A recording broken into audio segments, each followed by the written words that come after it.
Today we have a crazy entitled parent story all about using their kids for labor. We'll get into that in a bit, but first, my entitled mom just forced me back into horseback riding, and I got grounded on Sunday for me saying no. In December 2020, my mom forced me to do therapy horseback riding, and it was freaking heck. They lied about so much crap. Recently, I got a dang trophy because I mastered the walk trot class for people with disabilities in the World Show. Not surprised, I was with people who just moaned and didn't move their horse or did crap and just ran away, etc. I was forced to do this because I have ASD, ADHD, and PTSD, and a heart transplant. I was treated like a 2-year-old by the trainers. I had to have someone always with me even though I'm fully independent. I lost it in February this year because I fell off my horse and broke my wrist because the crappy trainer was looking at their phone. I took an 8, almost 9-month break in August, 1 month before I was due for a TNA procedure. I was told I was going to ride again after surgery, but it won't be at a therapy center.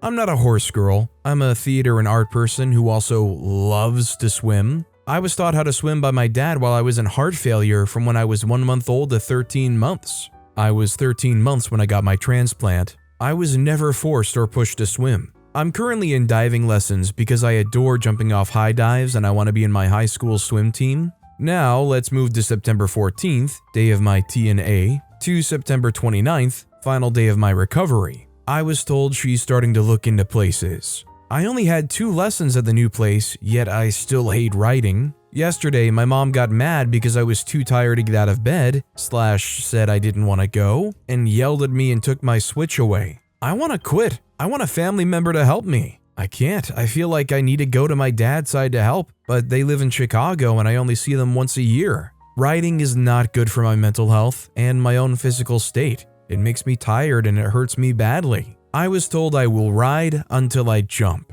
I was pushed into this crap so much that I hate it. I didn't mind at first, but it's bad. She tells me, but Scarlett does it. She's my IRL friend, by the way. But that's not a dang excuse, and she brings my friends into this. She calls me lazy, yet I do diving and I spend most time resting because I get tired easily. Therapy doesn't help me. It only helped me 12 years ago because of recovery, and I needed physical therapy. I'm fully okay now, but I feel like the only thing that makes me happy is meeting other kids my age. I'm 13 and I was born June 2010, said that because I'm old enough to be here, who also have cardiac conditions. I need help to get me to quit. If I say no, I'll be told then no Switch or phone. I'm sad my mom turned like this. I wish she never found that therapy center. If she didn't, I wouldn't be forced and I wouldn't feel more exhausted. She used to say I need to finish 1 season of a sport. If I didn't like it, I could quit. I used to do gymnastics or cheerleading and dance. I liked it, but quit because I was badly bullied. Now it's just, you're doing this and you don't have a choice. If I ask my grandparents to help me, mom's side, they'll gaslight me by saying, you're going to need a scholarship because of how crappy your grades are, so you're going to keep writing. And will fake cry and say, but you're throwing your talent away, blah blah, etc, etc. Can't even get my dad to help me. Apparently I'm lazy. I'm really not. I need to be careful with my own body because of my medical conditions, and I have very bad daytime tiredness, and them making me do this doesn't help. Also, apparently I can't say no until I'm 18 to this. Is this true? I mean, I don't know if this is for like legitimate therapy reasons that they're trying to force OP to do this, or if it's just more of a hobby they're trying to force on OP. Either way, I would say you go to it, but you just say that you don't want to participate, you don't want to do it. I think it would even maybe be beneficial being transparent with the instructors and telling them that you're literally forced to go here, even though it hurts you and you're miserable, because they would take away everything that you enjoy at home. If your mom's there and witnesses that, that's great because maybe they'll feel some ounce of shame trying to force you into it. Do I expect OP to come out of this punishment-free? Probably not, but if you're miserable, you gotta take a stand on it at some point. Also, hi, I'm Steven, and if you guys enjoy these stories of entitled parents, why not hit those like and subscribe buttons down below? That said, our next story is, my dad owes me $50,000 and his should-have-been ex called me an entitled piece of crap. Some context, I'm 30 going on 31. I have an 18-year-old sister whose existence is the whole reason I've put up with this crap so long, as I don't want to abandon her. She's also fed up with it. About 6 years ago, my dad met his girlfriend who is a total Karen. She ruins every meal out, always finding something to complain about, talks down to her autistic 19-year-old daughter, treating her like she's 5, as well as many other things. Essentially, her behavior got my dad to start talking about getting back together with my mother. He strung that along for 2 years, costing us thousands of dollars. He has browbeaten me into applying for online payday loans I knew I wouldn't get, which got my identity stolen because he couldn't pay the rent. These examples are just the tip of the iceberg. Now, Sunday morning, I saw it was cold and was going to be cold all week. My dad's girlfriend asked me what I wanted for Christmas a couple weeks ago. I said I need some thermals as I work in a loading dock. So anyways, I offhanded mentioned I'd gone ahead and bought myself 2 sets. I need like 7, as she uses the washing machine as a hamper and I can barely do laundry once a month. The girlfriend then proceeds to tell me, well, you might as well open your Christmas present now, and my father also starts berating for buying myself a necessity I had asked for. I would get the point if it was some sort of fun special thing, but the attitude was that I needed to freeze at work because not waiting till Christmas was rude to the girlfriend. This all rumbled into the girlfriend bringing up how she had helped me out and my dad owed her $11,000 and I said he owed me $50,000. Then my dad started on the whole, do you know how much it costs to raise you? I told him he doesn't get to do that, he chose to have me. He then started to deflect towards my mother and it went downhill from there. He forbids us from asking him about shared finances in front of his girlfriend and is always around her or out running his business, so he yells at me for calling and asking for the money he owes me for the month while he's working and goes on about how he wants to buy a house. Essentially, it's become, I'll pay my portion after I buy a house and all my big boy toys. The next day I had to come home from work because the calling me an entitled piece of crap set off my mild autism, and I was up all night and almost hitting people with the forklift. I am done. Me and my sister are moving out ASAP and I'm cutting contact. I think OP's doing the right thing here. They need to separate themselves from this. It's not going to do them any good. Honestly, money you end up giving somebody like that, as much as it hurts, especially considering how much it is, you might as well almost consider it lost unless you want to take it to some kind of court. If you can stomach it and just accept that as the cost of cutting them off and focus on improving your mental health away from them, probably for the better. Our next story is, entitled family harasses me after my boyfriend knocks brother-in-law on the ground. So this story happened a week ago. My sister was in town to visit with her husband and 11-year-old son. My boyfriend isn't a huge fan of my sister's husband. My brother-in-law is, as my boyfriend would describe, tactic cool, because he's really into military stuff even though he never was in the military, while my boyfriend was a US Marine for 5 years. When they met, my brother-in-law tried to act all buddy-buddy and even said, "These people don't understand warriors like us." My boyfriend finds it annoying both that my brother-in-law is trying to claim warrior status while being a banker, and my boyfriend's not fond of the military, after all it did to him. So he gets ticked off when people idolize it, but the problem started when they came over. It was a generally nice night other than a passive-aggressive remark by the brother-in-law when he learned I wasn't cooking but in fact my boyfriend is. I'm a terrible cook, and he's amazing at it, so he generally cooks. After dinner, we were all getting caught up in the living room, and their son Jack was getting bored and started walking around. My boyfriend got up after him to watch over him, as an excuse to get out of the conversation. This is what my boyfriend said happened. He followed Jack around the house until Jack said he was bored. Trying to be a good uncle, my boyfriend offered to show him his office and they went inside. My boyfriend is protective of his office, only him and I are allowed inside, so this was a big deal. But my boyfriend wanted to be a good host and uncle, so he showed Jack around the office. Showed him his Warhammer armies, the knives he forges, his gaming PC and everything else. Boyfriend has too many hobbies. Until they got to a locked cabinet. Jack asked why it was locked. My boyfriend explained his guns were in there, and if his parents allowed it, he would take Jack shooting one day. A little while later, my brother-in-law followed them into the office. My boyfriend was annoyed he was in there, but felt he couldn't kick him out as his son was in there and he had the right to be there. Brother-in-law started talking to him about my boyfriend's guns and wanted to see them. My boyfriend was hesitant, but felt there was no harm because brother-in-law is a grown-butt man. Also, he keeps the ammo in the garage across the house. He opened the cabinet and asked my brother-in-law not to touch them unless he hands them to him. My brother-in-law promptly ignores this, grabs a gun from a rack, does not check if it's clear. My boyfriend emphasizes that it was a huge no-no and starts waving it around. My brother-in-law then thought it would be funny to pretend to shoot his son, so he pointed the gun at Jack. My boyfriend reached for the gun, knocked brother-in-law to the ground, and secured the gun. Then all heck broke loose. Brother-in-law started screaming at my boyfriend, and my sister ran to check what was going on. Then my sister started screaming about how my boyfriend could let her son near a gun. My boyfriend isn't a yeller. He's not afraid of confrontation, but he never yells. He just calmly put his gun away, locked the cabinet, looked at me with a "these people are idiots" look, and waited for a lull in the screaming. He told them, "Get the freak out." Brother-in-law got in his face and acted like they were gonna fight. My boyfriend just stared him down until brother-in-law backed off. Boyfriend's 6'3", muscular, and carries himself like a former Marine. He basically just stared at my sister and brother-in-law out of the house. Never raised his voice, never said anything threatening. But after that, the story my family was told is that he's a sociopath with an arsenal, has PTSD, and all of them are blowing up my phone trying to get me to leave him. Apparently they even called the cops, but we live in his hometown. The local sheriff taught my boyfriend how to hunt as a kid,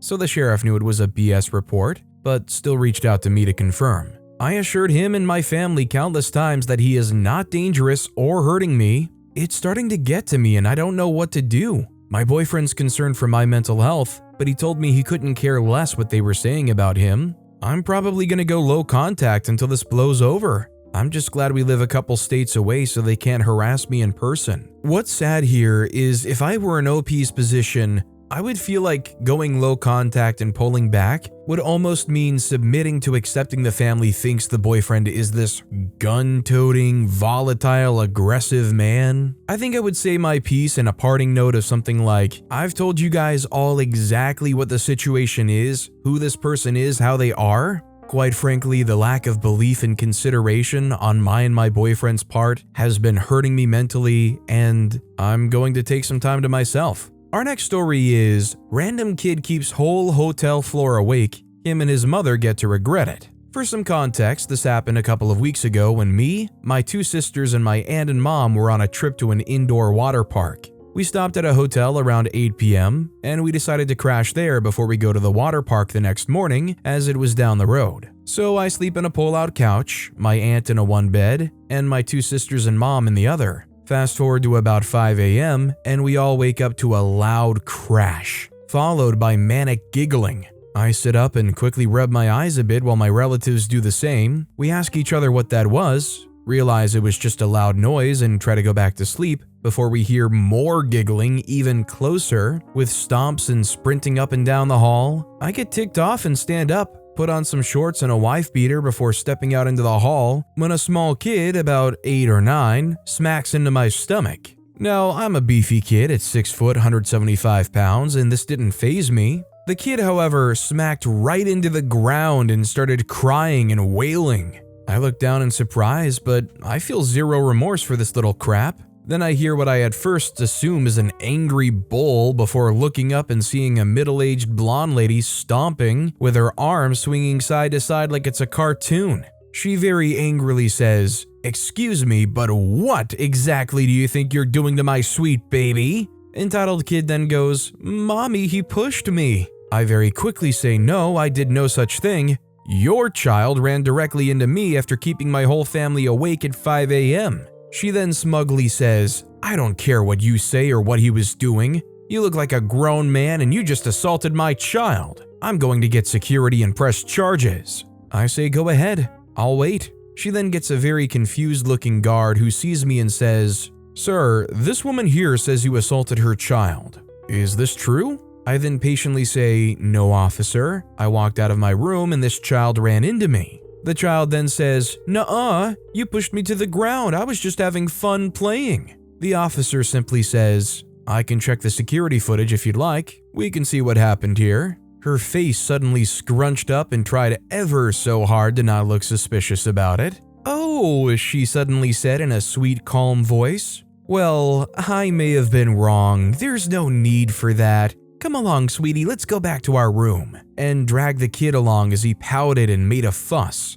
I shrugged at the guard and went back inside to tell my family about it, and that was that. Thank God most places like this have some kind of CCTV security camera these days. In 2023, it's almost getting to the point where just about anywhere that's remotely semi-public facing even has a good chance of being caught on some kind of security camera, whether that's an apartment's hallway camera or somebody's doorbell. Our next story is, entitled parent put their kid in my car to say hi to my dog. Yesterday, my dog and I were road tripping back from spending Thanksgiving with my family. A few hours in, we stopped to stretch legs and get some water. Pulled into a rest stop with plenty of parking. Not very busy. After I let him out to stretch, he was sitting in the back with the windows open while I pulled up directions in the driver's seat. For context, it's an SUV with a 3-seater bench in the back. My dog was sitting directly in the middle, didn't have his head out of the window. All of a sudden, I see a toddler being lifted into and through the open back window by their parent to pet my dog?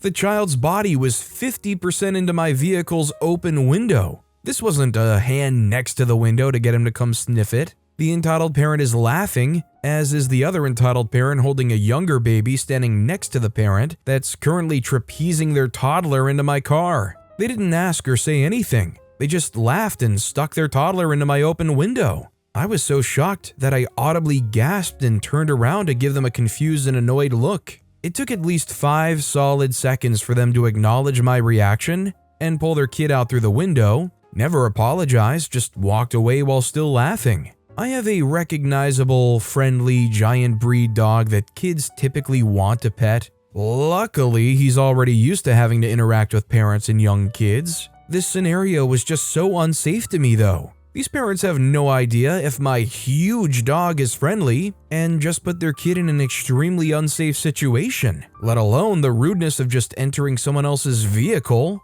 In what remote world was this okay to do? I wish I wasn't so shocked and said something. Yeah, these people were really dumb. Just go shove your toddler right up next to a dog that's been bred for thousands of years to be a large and powerful creature and just, bank that it's friendly. Oh, all of those dogs are jolly giants, right? 100% it is the kind of experience you look back at and you kick yourself over and over for not saying anything and calling them out because they probably learned nothing here. Our next story is, my parents want to give my sister the earrings my grandma left for me. This story is so weird. When I, 27-year-old female, was 20 years old, I was in a relationship/friends with benefits situation with a guy, now 40 years old male. It was messy. We were on and off for almost 5 years. He was always clear he wasn't ready for a relationship, and I was always clear I was madly in love with him. Every time I got tired of the situation and wanted to leave,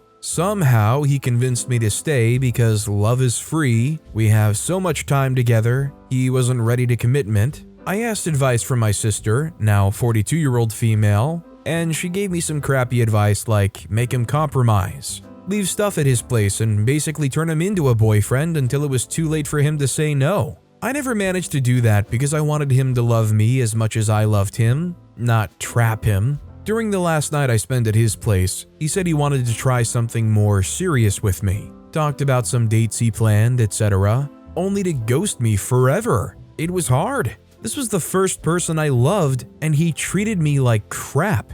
6 months passed and my sister came home. We both lived with our parents, saying she wanted to introduce her brand new boyfriend. She'd have tons of boyfriends, but she said this was the one. It was a dinner only with my parents at our home, so I was excluded and expected to just go out or chill in my room. The day came, and while they were dining, I ordered a pizza and I came downstairs only to find the guy I was with 6 months prior dining with my parents and sister. I was shocked, but paid for my pizza and went to my room again to cry. After dinner was over, I confronted my sister in front of our parents and begged her not to be with him, to be loyal to me, her little sister. There was no way she didn't know who he was. I had showed her pictures of him, his social media, where he worked, and she even knew where he lived. They never met because he didn't want to meet my family and never introduced his. But she knew who he was, and she excluded me from that dinner because she knew. She said they met by chance after we stopped seeing each other.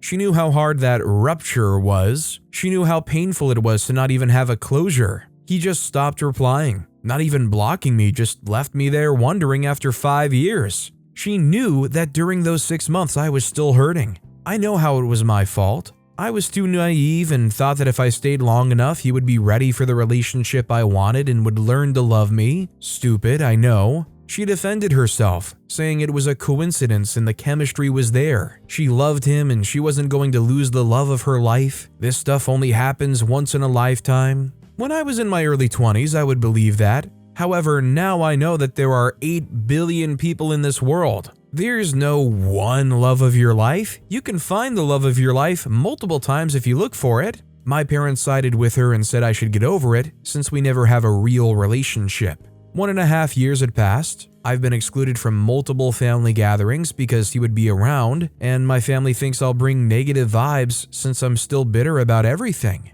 I have no feelings for him, but I feel betrayed by my sisters and my parents. He is just POS in my eyes now. My sister is now 6 months pregnant. Due to her age, she had been extremely pampered by my parents. She still lives at home and is going to move with him maybe 2 months after the baby is born. Then they're going to marry. In my culture, it's normal that if a woman gives birth, moves back, or stays with her mom, so the mom will help with the baby for the first months. A week ago, my sister's friends made a surprise baby shower. I happened to be at home. I tried to talk to them. I don't know why. Maybe because my sister and I were too close before and I'm sad we're no longer friends. But her friends acted like I wasn't there or replied to me with, yes, no, or silence, as if I was the one that created this mess, or I was a homewrecker, or I tried to seduce my sister's man. I was planning to move already. I was saving money, etc., but after that, I immediately left to a friend's house.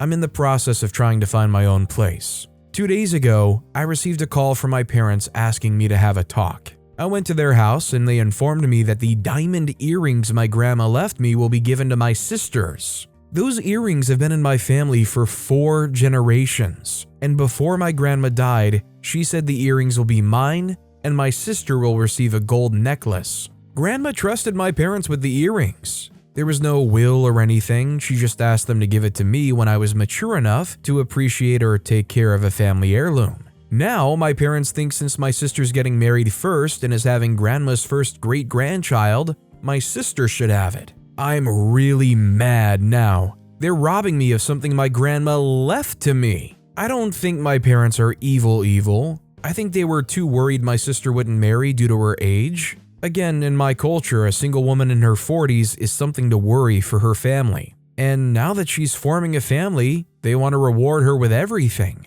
But I was the closest to my grandma. She made it clear the earrings will be mine, not my sister's. Not the first one to marry or have a child, but mine. After 2 years of being excluded in favor of my sisters, I gave the ultimatum to my parents. They give the earrings to me as my grandma intended, or I will cut them from my life forever. Not gonna lie, the idea of cutting my family off is too painful. But I feel they already made me and still makes me so wrong, I don't want them in my life anymore. I feel a little shallow fighting over this, but those are the only things my granddad left. They're not entitled to them. I definitely think it's something OP shouldn't just lay down and take. Keep fighting for it. If they don't want to own up to you and give you what your inheritance should be, then I think OP making that the point of no return and making it clear to them that it is the point of no return, especially with how they've been treating OP, is completely fair. Our next story is, your kids are not free labor. Full stop. Before anyone accuses me of being a whiny kid, I'll say this. Washing dishes, cleaning up after oneself, taking care of a pet, or other menial chores are not labor in this context. Those are merely tasks that everyone should probably know how to do in order to improve one's quality of life. Additionally, it's totally fine to ask a child to flip on a light switch if your hands are full, or have them help to clean up the home that you share. It's fine if you ask a kid for help, or get them to clean up their own messes if they're old enough. What is not okay, however, is make them do everything all of the time. This is the situation that I find myself in. I'm an adult and I pay to stay here just like anyone else. I keep it clean, cook for the family whenever I can afford ingredients, and look after the children whenever needed. But I'm also called away from whatever I'm doing to do these little side quests for my mom, or to prepare and serve food to her when she's too tired. lazy to just get it herself. She's extremely picky, so getting food often means multiple trips to and from the kitchen, something that she laughs about occasionally. I am called well after breakfast hours, sometimes close to noon, because the kids need breakfast. And because I just happen to not work that morning, it's my task to do it. When I ask why the heck they weren't fed sooner, my mother makes up some BS excuse about not having the time, all while still lying in bed in her pajamas. She couldn't find the time to pour a few bowls of cereal, and now it's become my problem. The same thing happens for lunch on the days when I finish with work early. I come home, and before I can even get through the doorway,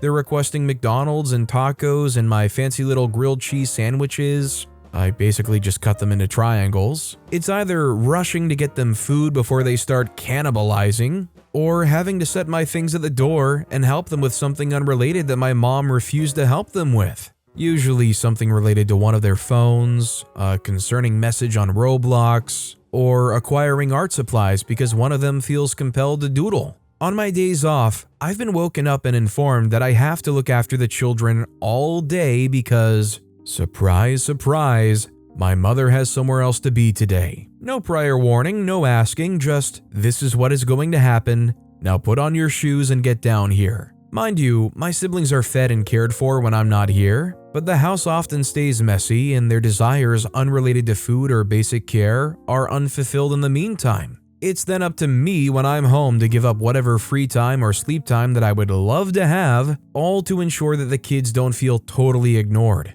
My mother has said this much to me. The part about not wanting her kids to feel ignored, not realizing that this is literally her job as a parent. I am almost never called by her unless she needs something related to childcare or her own frivolous whims. My no is unheard every time unless I'm too busy, tired, or sick to move, and at the end of it all, I get some half-hearted thanks before being ignored or shooed away again. I do a lot at work and at home, and my limited free time is just spent dreading the next day's tasks, or sitting quietly in my room ignoring my own hunger or needs and pretending to sleep so that hopefully I'll be left the heck alone for a while. My mental health is already at an all-time low for reasons that I'd rather not get into in this post, but it absolutely does not help when I have to ignore my own empty belly or full bladder, all because she'll suddenly find some reason to need my help the second that I open my door and she remembers that I'm here. I hate this. I've become little more than an extra set of hands, a spare wallet, a listener when she's upset, and a free third parent when none of the authority. She won't even let me send them to their rooms sometimes. What's most frustrating is that for everything that I do, I get next to nothing in return. My mom rarely makes or buys dinner for all of us. I've had to walk home from work on occasions because she forgot that I worked. She still hasn't taught me how to do my own taxes. She won't listen when I need to talk for a change, and she doesn't always pay me back when she borrows large sums of money unrelated to the bills. There is no equal exchange here, and we're not mother and kid or even just roommates. I am an extra set of hands with no opinions or complaints, no sick days or arguments, and if I mess up, she has no trouble telling me all about it, usually with some unkind words thrown in. Your kids are not free labor, people. The oldest, the middle, the one with the most free time, or the one who spends the most time indoors. There isn't really a good excuse for dumping it all onto one of them, especially in a household where there are enough older kids or even full adults to share the work with. Here's an edit since I probably did more ranting than explaining. My dad is in the picture, and he works from nearly sunrise to sunset most days in order for us to afford bills, not including my contributions. We always have food on the table and our lights and water on, but the internet and phone service aren't always paid for. None of us can really afford too many doctor visits, and one missed paycheck or emergency situation could set us back for months. I'm in my early 20s, and with my low-paying job, not having a car, and current lack of a degree, I can't continue college without financial aid of some sort. Moving out isn't really possible. My job is walking distance, though it doesn't pay me enough to save up for a car or a place to live. I'm taking the necessary steps to get my life in order, but it's a slow process. Dealing with my mother and her BS is definitely not helpful. I also can't just